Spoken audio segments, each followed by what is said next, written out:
خود اپنے گھر سے چل کر کے میرے مکان پر تشریف لائیں اور میرے مکان پر میرا بیٹا مامون جو بادشاہ کا لڑکا ہے اپنے گھر پر موجود رہے گا.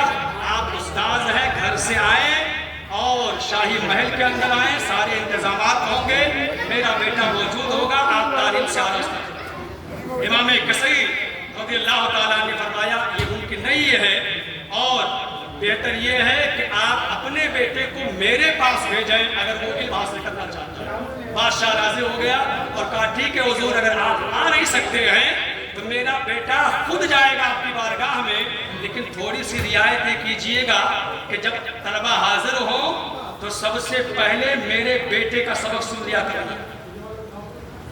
وہ کوئی حکم نہیں تھا, بادشاہ کی خواہش کی, وہ حکم بھی دے سکتا تھا, لیکن امام کثیر کی دینداری اور آپ کے اسلامی اصول و قوانین کی روشنی میں زندگی گزارنے کے طریقے پر قربان جائیں. آپ نے ارشاد فرمایا کہ یہ ممکن نہیں ہے اور اصول کا تقاضا یہ ہے کہ جو طالب علم پہلے آئے گا سبق پہلے اس کا سنا جائے گا اور جو بعد میں آئے گا اس کا بعد میں. اگر آپ کا بیٹا پہلے آ رہا ہے پہلے سنا جائے گا اور اگر بعد میں آئے گا تو میں اس کا کسی بھی حال میں سبق پہلے نہیں سن سکتا ہوں, اس لیے کہ اس میں دوسرے شاگرد کی حد تک ہو گئی. بادشاہ اس پر بھی راضی ہو گیا کہ ٹھیک ہے حضور, جس طرح سے بھی آپ مناسب اور بہتر سمجھیں میرے بیٹے مامون کو تعلیم کے زیور سے آراستہ کر دیں. تعلیم کا سلسلہ شروع ہوا اور سلسلہ شروع ہونے کے بعد کچھ ایام گزرے. ایک دن بادشاہ کا گزر اسی علاقے سے ہوا جہاں جو ہے امام کثیر اپنی درسگاہ لگایا کرتے تھے اور دیگر طلبہ کی طرح بادشاہ کے بیٹے مامون کو تعلیم دیا کرتے تھے. بادشاہ سوار ہو کر کے جو بھی سواری کے جانور یا جو بھی سامان اس زمانے میں استعمال کیے جاتے رہے ہو, سوار ہو کر کے اپنے جو ہے لاؤ لشکر کے ساتھ اپنی جو ہے فوجیوں کے ساتھ گزر رہا تھا. اس نے کیا دیکھا کہ امام کثیر رضی اللہ تعالیٰ عنہ جو استاذ ہیں وہ وضو فرما رہے ہیں. کیا کر رہے ہیں؟ وضو فرما رہے ہیں اور ان کا بیٹا ایک جو ہے پانی کسی برتن میں لے کر کے استاذ کے کو جو ہے پیش کر رہا ہے, یعنی پانی اڈیل رہا ہے استاذ کو سنا. یہ بھی ادب ہی ہے اگر دیکھا جائے. اور آپ جیسے طلبہ کے لیے تو یہ آپ سمجھتے ہیں کہ یہ ادب کی آخری حد ہے. آپ یہ سمجھتے ہیں کہ اب اس کے بعد کوئی ادب نہیں ہے. استاذ یعنی امام کثیر رضی اللہ تعالیٰ وضو فرما رہے ہیں, آپ کا شاگرد ہارون رشید بادشاہ وقت کا بیٹا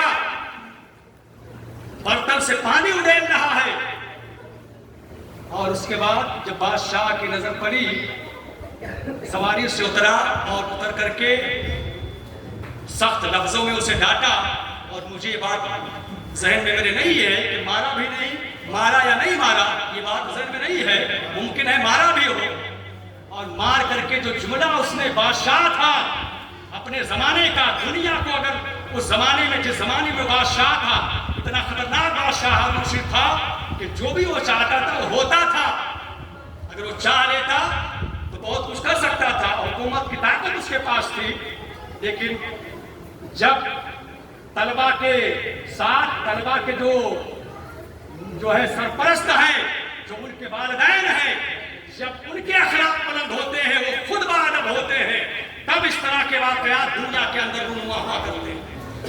بادشاہ نے اپنے بیٹے مامون کو دیکھا کہ استاذ وضو بنا رہا ہے, پانی برتن سے میرا بیٹا اڈیل رہا ہے, سواری سے اترتا ہے, ڈانٹتا بھی ہے اور اسے مارتا بھی ہے اور فرماتا ہے کہ نالائق یہ استاذ کی بارگاہ ہے.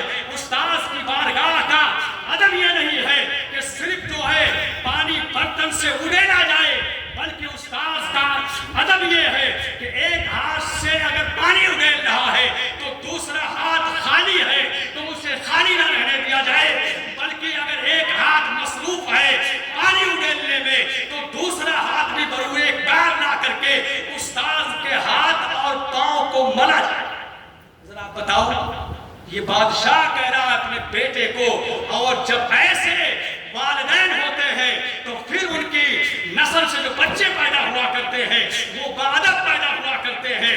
اور جب مدارس میں آتے ہیں، قرآن و حدیث کی تعلیم حاصل کرتے ہیں، تو پھر وہ اساتذہ کے گستاخ نہیں ہوا کرتے ہیں اور اساتذہ کی بے ادبی نہیں کیا کرتے ہیں، اور پھر ایسے طلبا جو ہے باادب ہوا کرتے ہیں، اساتذہ کا احترام بجا لایا کرتے ہیں، پھر انہیں استاذ کا فیضان جو ہے ملتا ہے، تو کوئی جو ہے اپنے زمانے کا جو ہے محدث اعظم ہند بنتا ہے، تو کوئی مفتی اعظم ہند بنتا ہے، تو کوئی مجدد اعظم ہند بنا کرتا ہے۔ یہ سب ایسا نہیں ہے کہ ڈائریکٹلی استاذ بن گئے ہیں، سب کے سبوں نے اساتذہ کی بارگاہ میں ثانوی تلمس کو طے کیا ہے، استاذ کا فیضان حاصل کیا ہے۔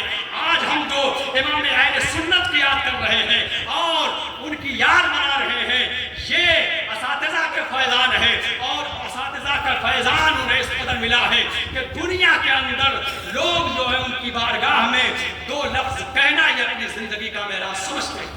اس لیے ضروری ہے کہ ہم اور آپ بھی اگر دنیا اور آخرت کے اندر اپنی بھلائی چاہتے ہیں تو یہ چاہتے ہیں کہ اساتذہ کا فیضان ملے، بزرگوں کا فیضان ملے، اللہ و رسول کی رضا اور خوشنودی حاصل ہو، تو ہم بھی اساتذہ کے جو ہے کی بارگاہ میں باادب رہیں اور ان کی عزتوں کا خیال رکھیں اور ان کی خوشیوں میں اضافہ کریں۔